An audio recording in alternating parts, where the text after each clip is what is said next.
urip pisane donya rewel ra kaprah. Pitik nek wis enek slamper enek sego ya wis katul. Engko sik ra payu tul. Jembren aku malah. Delok Dek iki. Oh. Sakmene seminggu ora kena 3 dina. Kuwi pitike perlu tak obati.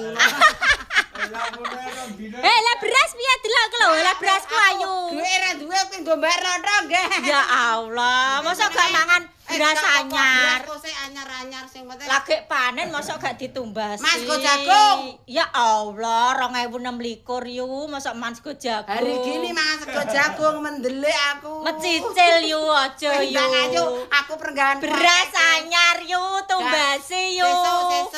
Sesuk guys ditukoni beras anyar. Saiki dekne ngempet dhisik. dhisik. Aku apendang mbothoki welut, nyambel welut. Mangon sego jagung dhisik ben sereten ben gene banyune. Mendelik ben, mendelik. Iya. Batak ulut.